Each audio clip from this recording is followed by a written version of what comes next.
everyone. My name is Olivia Savage, and I'm the Director of Product Marketing here at Newswire.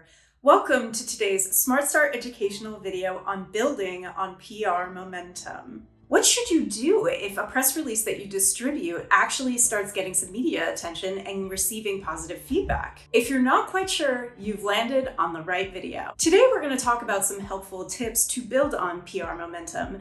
And as usual, I'm happy to welcome back my colleague, Maria Marhefka. How are you, Maria? Hi, Olivia. I'm doing great, and it's good to be back, and I'm excited to talk about this topic. All right, so before we dive in, I know there are a lot of companies out there that don't really understand the full value that press release distribution can provide. What would you say to them to kind of show them otherwise, that press releases do in fact have a ton of value?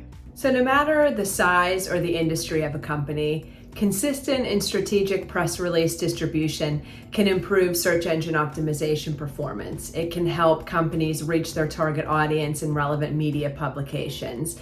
It can help turn companies' owned media into earned media, and also build brand awareness and so much more. Press release distribution is one cog in the overall media and marketing communications wheel. And today, we're going to share how you can leverage other marketing initiatives to amplify the success of your press release. Awesome. All right, so let's say that you've distributed a press release and it's gaining some real earned media coverage and attention. How can companies capitalize on these opportunities and really start to build some momentum? Today, I'm going to share with you 3 tips. And the first tip would be to share your press release on your social media channels. And the reason I say that is because you would never want to let a high-performing press release lose steam. You want to use your press release as pillar content that you can use to create additional pieces that you can promote on your social media channels. But before you hit publish on a post, let's consider the following. The first would be that you want to respect the platform. When crafting a social media post, make sure that the content fits the context of the platform, and don't make the platform fit your content. For example, what works on Facebook might not work on Twitter and vice versa. So the goal there is to respect the platform. The second tip would be to make it interesting. So social media is meant to be social. And whenever you're kind of repurposing that press release on your social media channels, you want to infuse your brand's voice and personality into the caption to catch people's attention, enough for them to stop their scrolls, click on your content, and engage with your brand. With this information in mind, it might be helpful for me to maybe give you some content ideas that you can use today. The first one would be to create a branded image of an important quote that you pulled from your press release. Or maybe you can share a statistic in the caption and encourage people to read the release in full. You can film a quick video clip that highlights the topic of the press release, and in the caption include a link for users to read more. If you earned a media mention, you'll want to share a link to that feature and tag the publication in your post to expand your reach even further. So the purpose of sharing your press release on social media is to build on that momentum and to amplify your message to your followers through the use of strategic hashtags and reaching a broader audience. Yeah, that's a great tip. And considering the fact that 4.5 billion with a B people utilize social media daily in the entire world, you have a great megaphone there to actually reach some folks and gain or even further the momentum that you've already captured. Another thing to kind of keep in mind is that if you have viral worthy content, it's going to be distributed via social media. So why not get all of that traffic to your page by actually sharing it, and then the world can share it from there. So what's tip number 2? Tip number 2 is to leverage email marketing. So whether you have a growing subscriber base or are just starting out, email marketing is going to be a great way to amplify the success of a press release.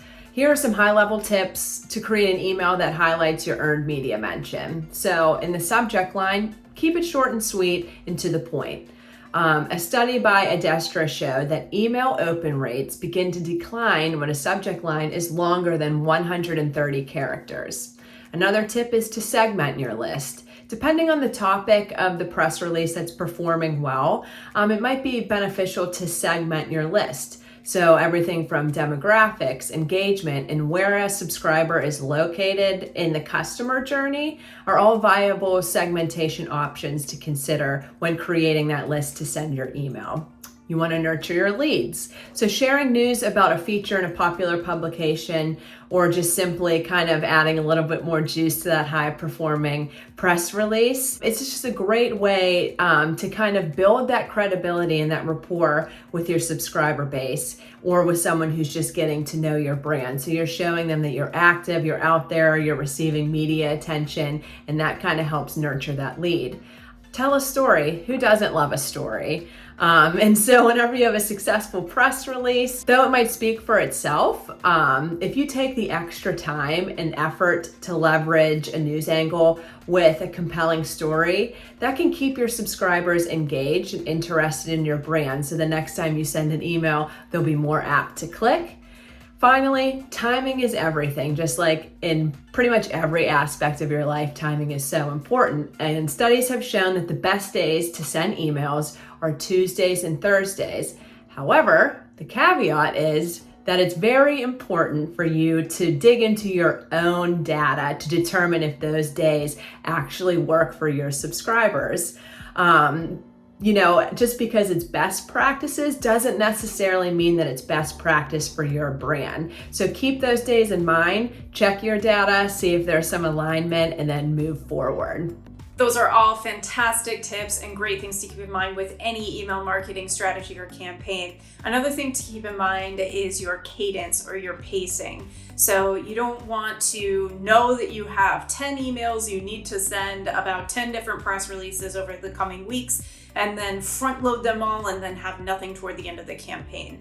You also have to remember that folks' tolerances for things coming into their email inbox it really depends. It's a very personal preference, but sometimes if you really hammer them with a large volume in a short period of time, they can get really not too happy about that, and they can actually even end up reporting you, which can negatively impact your deliverability rates overall, because that's negatively dinging you on your reputation. So be sure to really think about your cadence, think about the messaging that you need to send out in a holistic manner, and then find a way to send out those messages at a reasonable pace. All right, and what's tip number 3? So finally, tip number 3 is to double down on your topic. If your press release is generating a buzz and it's earning media mentions, let's use that as a signal that this topic is worth kind of delving into a bit more. And when doing so, you really want to add a layer of originality into the future pieces of content that you create from that press release. And to do that, you can ask yourself a few questions to get started. The first question would be, can I approach this topic from another newsworthy angle? Can leaders in my company provide additional insights? And can I create educational resources such as a white paper around this topic? The answer to these questions and more can act as prompts to create additional content pieces for, maybe future press release campaigns, blog posts, like I said before, educational resources, maybe even a video topic. The more that you write about a particular topic, the more you'll be seen as a thought leader, which in turn will help build your authority and your credibility within your respective industry. And when possible, link back to that initial press release in your future pieces of content, because creating backlinks is a great way to improve your ranking on search engine results pages. These are all fantastic tips, and we hope you found them really helpful as well. Thank you again to Maria for being here for today's video, and thank you to you for watching. If you have any questions about distributing a press release, how to share your press releases effectively on social media or via email marketing, feel free to drop a comment below. You can find us on social media, or you can visit our website, newswire.com. Thanks so much, everyone. Have a great day.